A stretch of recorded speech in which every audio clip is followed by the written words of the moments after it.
Même dans ce monde cubique étrange qui prospère grâce à l'imagination, il y a des héros et des méchants. Alors aujourd'hui, nous allons classer chaque personnage du film Minecraft, du bon au mauvais. Et la médaille d'or du bien revient à Nathalie, la grande sœur d'Henry. Parmi tous les personnages principaux, nous devions lui donner la première place. Elle affronte les Piglies et persévère dans leur aventure héroïque. Mais il fallait vraiment lui accorder des points en plus pour être une grande sœur qui fait tout pour son petit frère. Après que tous les deux ont perdu leur mère, elle fait tout ce qu'elle peut pour le protéger. Tant dans le monde réel que dans ce nouveau monde Minecraft, ce qui nous amène au personnage qui reçoit la médaille d'argent du bien. C'est moi, Steve. Peut-être qu'on pourrait dire qu'il fuyait simplement ses problèmes en s'échappant dans le monde de Minecraft. Mais je suppose qu'on ne peut pas vraiment lui en vouloir.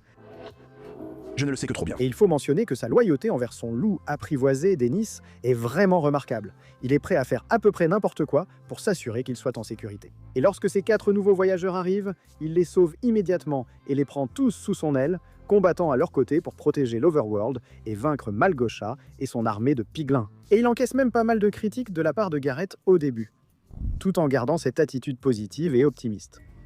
Et c'était la seule que j'avais. Pas de soucis. Il n'y a aucun doute que Steve est un véritable héros. Mais malgré tous ces problèmes, nous allons en fait attribuer la médaille de bronze du bien à Garrett Garrison. Oui, les boueurs, et nous savons ce que vous pensez. Il est arrogant, égocentrique, un vrai sale type, mais nous allons le défendre. C'est clairement le personnage le plus divertissant du film. Ses répliques et sa personnalité volent à la vedette, on ne peut pas s'empêcher de l'aimer, même quand il est vraiment pénible. Oh, Dios. Adieu, mon frère. Non, ce n'est pas le cas. Si, c'est le cas. Et bien sûr, il est loin d'être la personne la plus responsable. Aller chercher un gamin à l'école sans autorisation pour 20 $, alors que tu viens de le rencontrer, c'est au minimum moralement discutable. Oui, il a abandonné l'aventure pour chasser les diamants. Peut-on vraiment lui en vouloir ? Il est fauché, il traverse une crise de la quarantaine, et comme il le dit si bien, il a juste vraiment besoin d'une victoire. D'accord, ses actes ne sont pas malveillants, mais dictés par le désespoir, ce qui le rend attachant. Cependant, il mérite la médaille du centre de l'avidité pour avoir poursuivi ses diamants. Et même si Garrett commence plutôt comme un gêneur comique, son évolution prend une tournure surprenante. Son ego lui vaut largement la médaille du centre de l'orgueil. Il le sait, et nous le savons aussi. Garrett les boueurs, Garrison jeu de l'année, 1989. Peu importe, je devrais y réfléchir. Pourtant, malgré son côté égocentrique, il y a quelque chose d'attachant dans son amitié avec Henry. Ce lien n'est pas très conventionnel, mais il montre que Garrett n'est pas totalement centré sur lui-même et que son ego sert clairement de défense face à ses problèmes. Et puis, bien sûr, il essaie de faire le sacrifice ultime. Je veux dire, l'impact émotionnel ici n'était peut-être pas aussi percutant, vu à quel point ce film est loufoque. Il reste toutefois admirable que Garrett veuille se sacrifier pour ses amis, même à ses dépens. Ce moment touchant montre bien l'évolution de son personnage. C'est pourquoi nous lui attribuons la médaille de bronze du bien. Peut-être sommes-nous un peu sévères, mais Henry reste hors du top 3. J'expliquerai pourquoi, mais voyons d'abord les points positifs. Henry est un garçon intelligent, créatif, passionné de dessin et de création. Il est aussi l'un des plus courageux du groupe. Honnêtement, on devrait lui enlever des points à cause de sa réaction contre Garrett. Et encore une fois, Garrett est vraiment odieux au début. Même après s'être confié à Henry sur son besoin des diamants, Henry s'éloigne et lui annonce qu'ils ne sont plus amis. Pour être honnête, malgré l'attitude de Garrett, Henry était celui envers qui il était le plus sympa. Franchement, donne-lui une autre chance. Il t'a aidé à l'école. On classera Dawn ensuite. Toujours joyeuse, elle contribue au groupe par ses actes héroïques. Parfois un peu méchante avec Garrett, mais il le mérite. Tu peux enregistrer Biocon DS dans le système de navigation de ton plan corporel. Quoi ? Oui, une éboueuse ne parle ni anglais ni espagnol, donc on ne peut pas lui en vouloir. Elle a d'une bonne relation avec Nathalie et semble très compatissante envers sa situation, devant s'occuper seule de son petit frère. Il faut respecter le nombre de petits boulots qu'elle accepte. Elle combat les piglins avec le groupe. On la met ici car elle paraît la moins développée des 5 personnages principaux.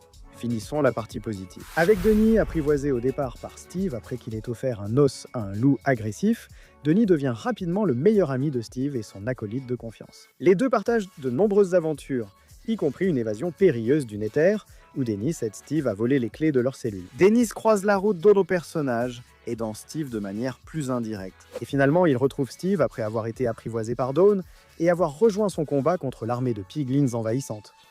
Pour faire court, Denis est un bon garçon. Après avoir abordé les gentils, passons à la zone grise. On pourrait dire que les villageois sont les vrais neutres du film. C'est une société de pacifistes qui ne fait de mal à personne. Selon Steve, il ne ferait de mal à personne à moins d'avoir été lésé. Ce sont des pacifistes et des végétariens convaincus. Tu ne les embêtes pas. Ils ne t'embêteront pas et ils adorent le pain. Ce que je peux dire, c'est que leur poulet frit a l'air délicieux. Sérieusement, qui d'autre avait l'eau à la bouche en voyant ce poulet cuit? Passons à la vice-principale Marlène. Honnêtement, cette dame est un vrai désastre. Elle part d'une bonne intention, mais elle est un peu trop étrange dans ses relations à des moments inappropriés. Elle en révèle un peu trop devant Henry quand Garrett vient le chercher à l'école. Sa libido lui vaut la médaille du centre de la luxure. De plus, son rendez-vous avec le villageois était très étrange. Le professeur d'art d'Henry mérite aussi d'être mentionné. Il devrait garder ses problèmes personnels pour lui lorsqu'il enseigne aux enfants. Et dire à Henry qu'il avait tort d'être créatif avec son art montre que ce type est vraiment l'un des pires professeurs d'art possibles. Et je suppose qu'on va aussi inclure tous les mobs ici. Je ne suis pas vraiment sûr de la moralité de beaucoup de ces créatures, mais il semble qu'elles agissent toutes uniquement par instinct. Même l'Enderman, qui semble maléfique, pensait probablement simplement défendre sa propre propriété. Et puis les zombies, enfin ce sont des zombies. Je ne sais pas si les zombies sont vraiment maléfiques, car ils n'ont probablement aucun contrôle sur leurs actions. Ce qui nous amène au côté obscur.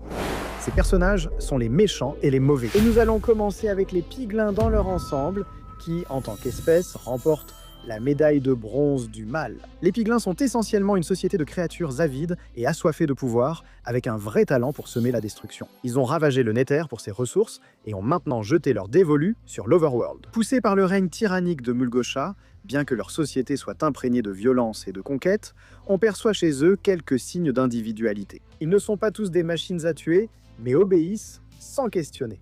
Au final, ils sont victimes d'un système corrompu dirigé par Mulgosha. Mais leur avidité et leur désir d'expansion font d'eux une menace constante. Ce qui nous amène au personnage qui décroche la médaille d'argent du mal, le général Chungus. Et oui, c'est bien le vrai nom de ce personnage. C'est un général piglin qui ne fait que son travail. Et honnêtement, il préférerait ne pas le faire. On lui a donné l'ordre de tuer Steve, mais il n'est pas vraiment ravi de cette idée. C'est comme un gars au travail qui fait ce qu'on lui demande, mais qui n'est pas vraiment passionné par ce qu'il fait. Il est calme et plutôt gentil pour un piglin, et il est même un peu perplexe quant à la raison pour laquelle il doit éliminer Steve à la base. Nous allons lui remettre la médaille du centre de la paresse pour son manque d'intérêt envers sa mission. Bien qu'il soit un méchant, Chungus semble surtout victime de mauvaises instructions plutôt qu'un génie du mal. Pas comme son patron, ce qui nous amène à la médaille d'or du mal. La gagnante Malgosha est la plus grande ennemie de la créativité. Considérez-la comme la patronne stricte qui interdit tout amusement et exige uniquement des résultats. En tant que piglin, elle déteste la créativité, au point d'avoir tué un jeune piglin pour avoir dessiné. Regardez ce petit cochon mignon qui avait dessiné une maison adorable. Elle l'a tout simplement tué sur le champ, absolument diabolique. Et elle mérite sans aucun doute la médaille du centre de la colère. Son objectif principal est de détruire l'Overworld parce qu'il ose utiliser la créativité. C'est une méchante avide de pouvoir qui veut écraser tout ce qui ne correspond pas à sa vision d'un ordre strict et sans réflexion. Elle va même jusqu'à tuer un autre de ses sbires, le général Chungus, après son échec, prouvant que la loyauté dépend uniquement de la dernière performance. À ses yeux, malgré son obsession pour le pouvoir et le contrôle, Malgosha n'est pas vraiment une lumière. Après que Steve l'ait déjoué, elle essaie à plusieurs reprises, sans succès, de l'achever avec une dague, mais sa faiblesse finit par la rattraper. Elle devient finalement un zombie et meurt, et honnêtement, elle l'a bien mérité.